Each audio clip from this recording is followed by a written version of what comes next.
Welcome back to Open Line. We are talking about gun laws in Tennessee. We have with us the president of the Tennessee Firearms Association, John Harris. A couple of calls here. Let's get back to the phones. Jack. Hello, Jack.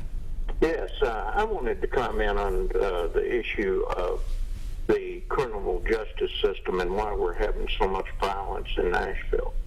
I don't know whether you remember, but in the last 2 weeks, there was a headlines in the paper, and your station covered this, where these two guys went out and robbed 4 businesses in one night, and they were arrested. And the headlines in the Tennessean was, dangerous convicted felons arrested for robberies.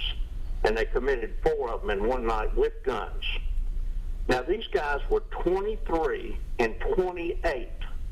And the paper said both of them had multiple convictions of felonies and long criminal records. Now, why in the world are guys 23 and 28 out robbing people when they've had that kind of record? And on top of that, just one other point. Nick Ferris had the sheriff on his morning show just a couple of weeks ago. Right. And asked him if our jails are overcrowded in Nashville. And he said, oh no, we have 1,600 empty beds in Metro Nashville. Those guys should have been in one of those cells and not out there robbing people. And that's why we've got the breakdown in our justice system, is why we're having so much violence in Nashville. That's my comment. Okay. What are your thoughts on that? Well, I don't disagree with him at all. I mean, you know, as we talked earlier, I think part of the problem is we don't punish with enough certainty certain crimes. And with the lesser grade stuff, we are too lenient in terms of letting them out or putting them on probation or diversion. Now, one of the issues because being at the legislature, I've heard this discussed about how long do we lock them up? Mm-hmm. You know, that's a you know, how much toleration does the public have for tax burden? Because it costs money, and just because we have empty beds, you know, I don't know what it is. Let's assume it's $50 a day to house somebody in a jail and feed them, because we got to have guards. We got to, you know, and an element that plays into that, as I understand it, is when we jail somebody, we become responsible fully for their health care. So we've got all of these costs to lock someone up, that when the bean counters start counting beans, from a taxpayer's perspective, it might be cheaper to turn them loose on probation than to keep them shackled to the wall. And we certainly, I mean, as a nation, we have incarcerated a lot of people. Right. And that's part of the debate that's going on right now. Now, I don't know the specifics, and there's that frustration. But as a nation, we have incarcerated a lot of people, and that's part of a discussion that's really kind of heating up right now as well. It is. Is that the right thing to be doing? All right, let's go to Lee. Hello, Lee. Yes. Hi, go right ahead. Yeah, I just want to comment about this nonsense about executing people and doing it quickly. There have been 150, maybe 200 people who've been 10, 15 years on death row before they were exonerated. And what happens to them? I mean, it has never proven to be a general deterrent by any study that's reputable. And executing, and the people who have been exonerated because of DNA, that most people don't even have DNA. There are many cases where DNA isn't even in the ball game, and so you're going to be executing a lot of innocent people if you follow any of this right-wing nonsense that your guest is advocating. All right, Lee, thank you. And that was earlier in the show. You were talking about we need. I didn't dream up public execution. That came from God. You know, it's the Old Testament way. It's the New Testament way. But I don't disagree with him. You know, our criminal justice system has got flaws in it, and certainly people are convicted that shouldn't be, or they're convicted of the wrong thing. I don't argue that point at all, because I know it happens.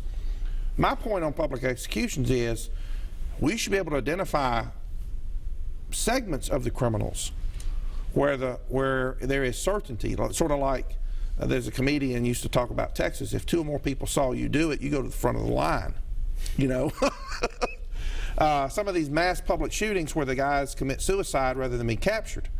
You know, we know who did it. We got them on video. We've got all kinds of stuff. I don't see a reason to put that guy on the Court of Appeals, you know, docket. Let's just take care of stuff. There's an electric chair or a injection table or a firing squad. You know, we shot a lot of people apparently in World War II for being deserters. Well, that was a general deterrent. Now, okay, that's very controversial, everything you just said. But let's kind of begin to wrap things up. We have a few minutes left here. So this legislative session, Right. You're going to be seeing again what you think it's not going to be too contentious because it's an election year and everybody wants to get out of there, or do you think we're going to see a lot of gun bills up there? You're going to see a lot of bills. I think what's going to happen is leadership's going to try to suppress them or kill them or put fiscal notes on them in the committee system so they never get really debated on the floors. But you're going to see bills on the parks issue, for example, of whether or not people can carry in the parks. That's popped up in Memphis, it's popped up in Williamson County, it's popped up in Nashville. Knoxville just got sued over it, you know, so it's popping up.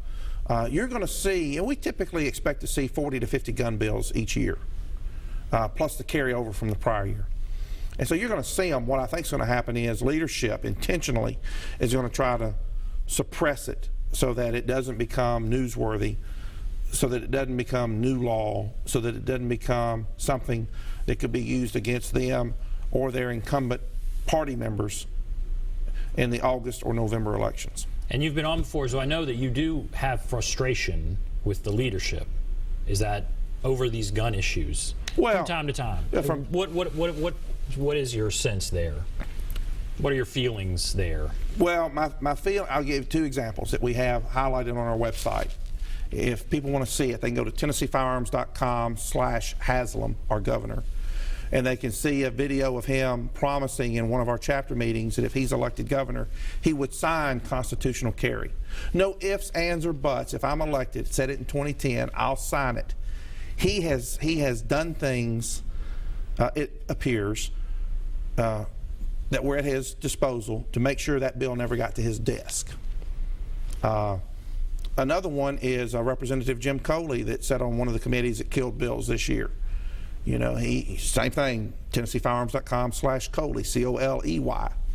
And you can see him testifying on video that he voted against the gun bill, and then after the damage was done, he changed his vote to President not voting, an Obama vote. You know, I'm there, but I'm not doing anything.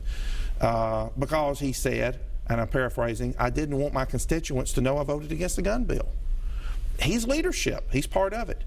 So, yeah, I think you put any of these bills, constitutional carry, get rid of gun-free zones, those kinds of things, you put it on the floor, they'll pass. Leadership controls what gets to the floor.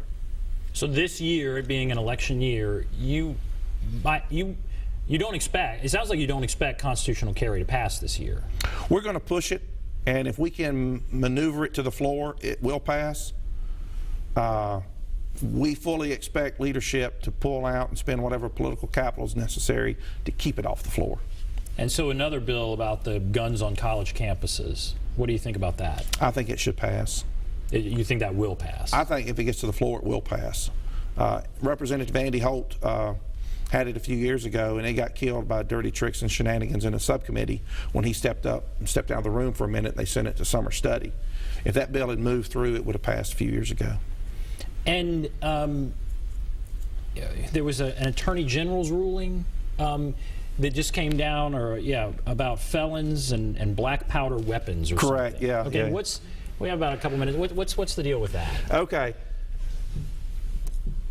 Under federal law, black powder weapons, muzzle loaders, are not considered firearms. They're considered antiques. And actually almost any firearm made before 1899 and modern replicas of those weapons, like the old cowboy six-shooters, are not considered firearms. They're considered antiques, and you don't have to do a background check to own those. And those are black powder weapons? Most of them, almost all of them, are black powder weapons. The antiques. Yeah. Okay. Now, there was an attorney general's opinion in Tennessee in 2008 that said a nonviolent convicted felon, even if they haven't had their rights restored or a pardon, that because those aren't firearms, that those nonviolent felons can own them and for hunting or whatever use they want to make of them, recreational. Well, we have to take a break. Okay. We have to take a break. All right, we'll take a break. We'll come back and wrap everything up. Sorry about it. We'll be right back.